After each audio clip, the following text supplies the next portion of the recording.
Hello friends, எல்லாம் எப்படி இருக்கீங்க? நல்லா இருக்கீங்களா? நான் உங்கள் மன பேசுகிறேன். இன்றைக்கி பாருங்கள், நான் வந்து உங்களுக்கு ஒரு டிப்ஸ் சொல்ல போகிறேன். அது என்னென்னா, நம்ம டீ போடுவோம் இல்லையா, அந்த பாத்திரம் எப்போவுமே விளக்குறது வந்து ரொம்ப கஷ்டமாக இருக்கும். அதுக்கு நீங்கள் என்ன பண்ணுறீங்கன்னா, ஃபஸ்ட்டு வந்து வாட்டர் ஆட் பண்ணிக்கோங்க. தேவையான அளவு வாட்டர் ஆட் பண்ணிக்கோங்க. எவ்வளோ பால் ஆட் பண்ணுறீங்களோ அதுக்கு தகுந்த மாதிரி வாட்டர் ஆட் பண்ணிக்கோங்க. அதுக்கப்புறம் நீங்கள் பால் ஆட் பண்ணிங்கன்னா உங்களுக்கு வந்து இந்த பாத்திரம் விளக்கும்போது அந்த அடியில் வந்து ரொம்ப திக்காக படியாது. ஈஸியாக வந்து நம்ம வந்து பாத்திரம் விளக்கிடலாம்.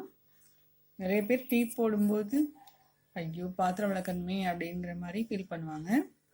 இனிமேல் அந்த கவலை உங்களுக்கு கிடையாது. இந்த டிப்ஸ் உங்களுக்கு பிடிச்சிருந்துச்சுன்னா உங்கள் ஃப்ரெண்ட்ஸ்களுக்கு ஷேர் பண்ணுங்கள், லைக் பண்ணுங்கள். Thank you friends. நெக்ஸ்ட் வீடியோ சந்திப்போம். என்னுடைய அப்லோட்ஸ் வீடியோஸ்லாம் பாருங்கள். ஷார்ட்ஸ் வீடியோஸ்லாம் நிறைய டிப்ஸ் இருக்குது, பாருங்கள். உங்கள் ஃப்ரெண்ட்ஸுங்களுக்கு ஷேர் பண்ணுங்கள். நிறைய பிகினர்ஸ் இருப்பாங்க, அவங்களுக்கு வந்து இந்த டிப்ஸ் எல்லாம் உங்களுக்கு ஷேர் பண்ணுங்கள். Thank you friends. நெக்ஸ்ட் வீடியோ சந்திப்போம். பாய்.